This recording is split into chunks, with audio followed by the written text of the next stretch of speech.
आज का हमारा टॉपिक है polling and counting of votes. Finally हमारा वो दिन आ गया जिस दिन हम लोगों को वोट जाके देना है। इसके पहले तक हम लोगों ने क्या पढ़ा, नॉमिनेशन पढ़ा कि कैंडिडेट किस प्रकार से नॉमिनेट किए जाते हैं कि हाँ उस जगह से हमारा वही आदमी चुनाव लड़ेगा।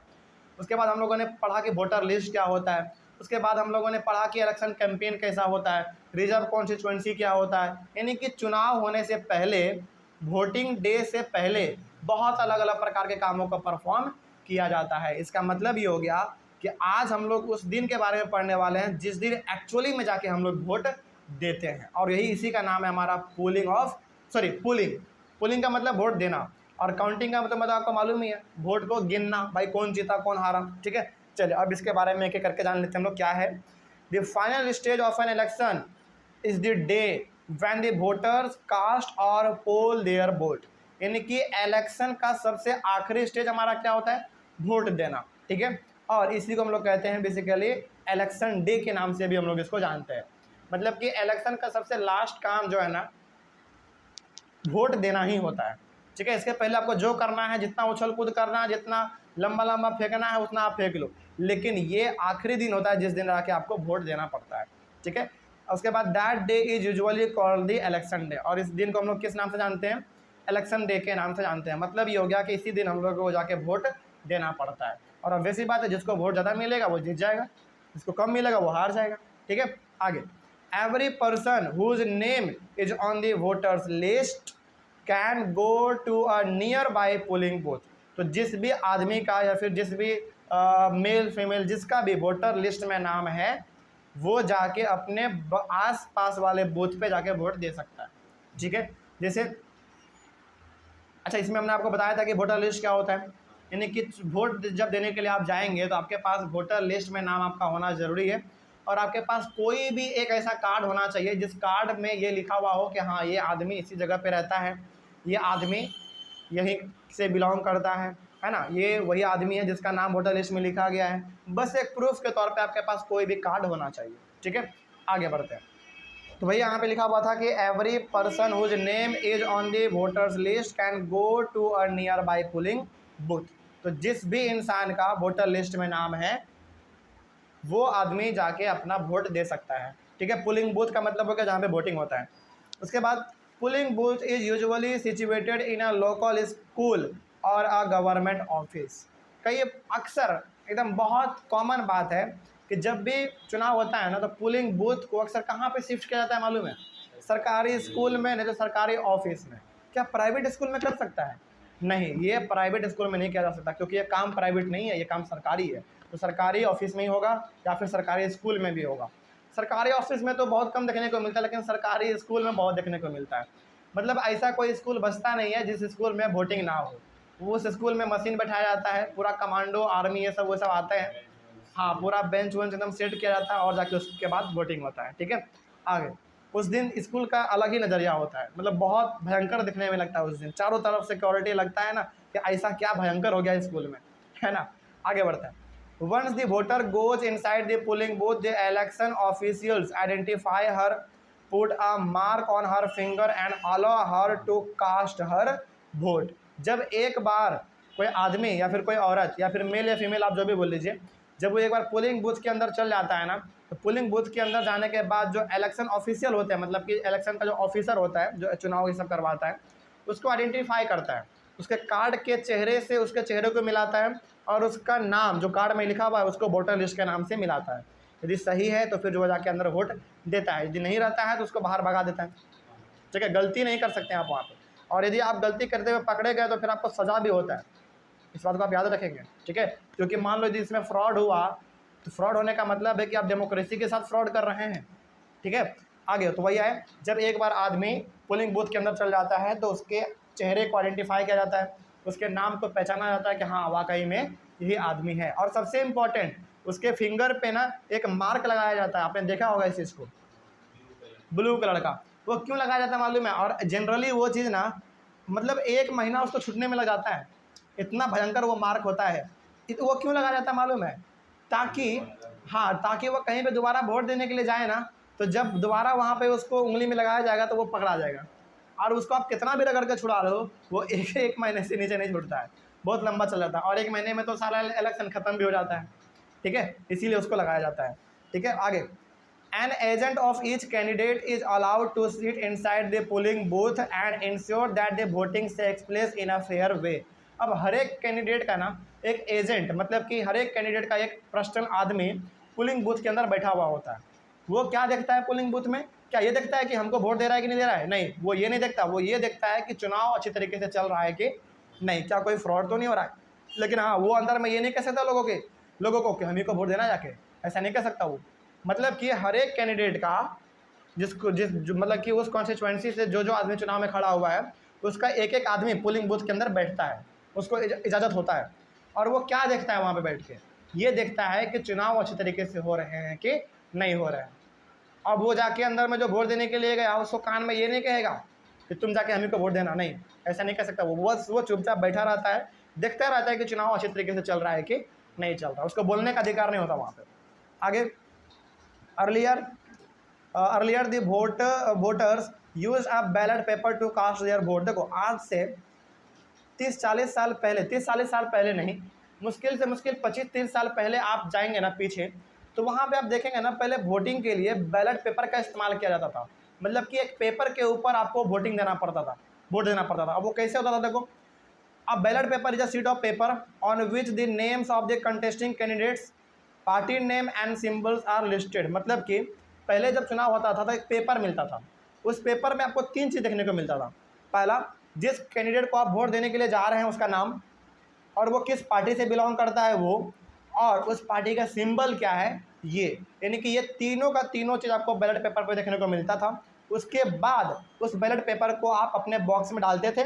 उसके बाद जिस बॉक्स में जितना बैलेट पेपर गया, मतलब कि उसको उतना वोट मिल गया, ठीक है। इस प्रकार से पहले होता था। लेकिन इसमें ना पहले धांधली भी बहुत होता था, मतलब कि इसमें ना चोरी बहुत होता था। पहले बैलेट पेपर को क्या कर लिया, पोलिंग बूथ पे कब्जा कर लिया गुंडों ने, और पहले ही होता था। आज हम लोग देखते हैं ना पोलिंग बूथ पे इतना सिक्योरिटी, पहले इतना सिक्योरिटी नहीं होता था। 4-5 पुलिस पहले होते थे बस, और 4-5 पुलिस को 10-15 गुंडे आराम से संभाल लेते थे। तो 10-15 गुंडे उधर से आए गोली बंदूक लेके, उसको एकदम पूरा कनपट्टी में बंदूक तान दिए, और पूरा का पूरा एकदम बैलेट पेपर चुरा लिया। बॉक्स गायब कर देते थे वो लोग, और बॉक्स को गायब करके आग लगा देते थे, सोचो। नहीं तो उसके ऊपर फिर स्याही डाल देते थे, अब पता करते रहो तुम किसको कितना वोट पड़ा, ठीक है। इस तरीके से पहले होता था। लेकिन इसको हटा के फिर हमारे पास ईवीएम लाया गया, यानी कि इलेक्ट्रॉनिक मशीन लाया गया, ठीक है। आगे बढ़ते हैं फिर। उसके बाद, nowadays electronic voting machine यानी कि EVM are use to cast vote. लेकिन आज के समय में हम लोग बैलेट पेपर का इस्तेमाल नहीं करते हैं। आज के समय में हम लोग ईवीएम मशीन का इस्तेमाल करते हैं चुनाव के लिए। मतलब कि ये हमारा बेसिकली इलेक्ट्रॉनिक वोटिंग मशीन होता है। इसमें आप बटन दाबते हो एक बार, मतलब कि आपने वोट दे दिया, ठीक है। इस प्रकार से हमारा इसमें चलता है। उसके बाद, the machine shows the names of the candidates and the party symbol. लेकिन इसमें ना 2 ही चीज़ होता है। इसमें देखो, बैलेट पेपर में आपको 3 चीज़ देखने को मिलता था। पहला, कैंडिडेट का नाम, पार्टी का नाम और पार्टी का सिंबल, ठीक है। मतलब कि इसमें 3 चीज़, कैंडिडेट का नाम, वो किस पार्टी से बिलोंग करता है उस पार्टी का नाम, और उस पार्टी का सिंबल। लेकिन इलेक्ट्रॉनिक ईवीएम मशीन में इसमें आपको 2 ही चीज़ देखने को मिलता है। पहला, कहाँ गया हमारा, हाँ, पहला कैंडिडेट का नाम, यानी कि उस कैंडिडेट का नाम का मतलब हो गया उसका चेहरा, उसका फ़ोटो वहाँ पे रहता है, और पार्टी का सिंबल, वो किस पार्टी से बिलोंग करता है, ठीक है। यही 2 चीज़ आपको अब ईवीएम मशीन पे देखने को मिलता है। मतलब कि कैंडिडेट का नाम और वो कैंडिडेट किस पार्टी से बिलोंग करता है उसका सिंबल, ताकि आप देखो, आदमी को ना कैंडिडेट का चेहरा याद रहे ना रहे, लेकिन पार्टी का सिंबल ज़रूर याद रहता है। जैसे कमल बीजेपी का है, हर किसी को मालूम है। कांग्रेस का पंजा छाप हर किसी को मालूम है। उसी प्रकार से हम लोग बिहार के बारे में बात करेंगे, लालू जी का पार्टी लालटेन छाप, नीतीश जी का पार्टी तीर छाप। यानी कि चेहरा किसी को याद रहे ना रहे, लेकिन सिंबल जरूर याद रहता है। इसीलिए इलेक्शन कमीशन ने परमिशन दिया है कि इलेक्ट्रॉनिक वोटिंग मशीन में आप सिंबल को डालेंगे और उस पार्टी का नाम डालेंगे। बात समझा रहे हैं? ताकि लोग ना नाम याद रहे ना रहे, लेकिन सिंबल के नाम से वो वोट दे सकें, ठीक है। आगे उसके बाद, independent candidates to have their own symbols allotted by election official. देखो, कई बार क्या होता है ना, वो आदमी चुनाव लड़ते हैं जो किसी पार्टी से बिलोंग नहीं करता है, तो इसको हम लोग कहते हैं इंडिपेंडेंट कैंडिडेट। मतलब कि जैसे मान लीजिए कि हमको चुनाव लड़ना है और हम किसी पार्टी से बिलोंग नहीं करते हैं, यानी कि हमको किसी पार्टी से सिंबल हम किसी पार्टी से ताल्लुक़ नहीं रखते लेकिन हमको फिर भी चुनाव लड़ना है, तो उस प्रकार के इंसान को कहा जाता है इंडिपेंडेंट कैंडिडेट, ठीक है। और उस इंडिपेंडेंट कैंडिडेट का अपना अलग सिंबल होता है, इस बात को आप याद रखेंगे। यानी कि अलग सिंबल वो कौन देता है, उसको इलेक्शन कमीशन देता है। और हिंदी में इसको हम लोग कहते हैं निर्दलीय उम्मीदवार। निर्दलीय उम्मीदवार का मतलब हो गया वो आदमी जो कि अपना चुनाव खुद लड़ रहा है, किसी पार्टी से वो चुनाव नहीं लड़ रहा है, किसी पार्टी से वो ताल्लुक़ नहीं रख रहा है, ठीक है। उस प्रकार के कैंडिडेट को हम लोग कहते हैं इंडिपेंडेंट कैंडिडेट, और हिंदी में कहते हैं उसको निर्दलीय उम्मीदवार, ठीक है। आगे, all the voter has to do is to press the button against the name of the candidate she wants to give her vote. तो हर आदमी क्या करेगा, जिसको वो वोट देना चाहता है उसके नाम के आगे जाके बटन दबा देगा, मतलब कि उसको वोट मिल गया, ठीक है। इस प्रकार से हमारा वोटिंग चलता है। आगे, once the polling is over all the EVMs are sealed and taken to a secure place. और जब एक बार पूरा का पूरा वोटिंग हो जाता है, पूरा कंप्लीट जब एक बार वोटिंग हो जाता है, तो सारे के सारे ईवीएम मशीन को अच्छी तरीके से सील करके उसको एक सिक्योर प्लेस पे पहुंचाया जाता है।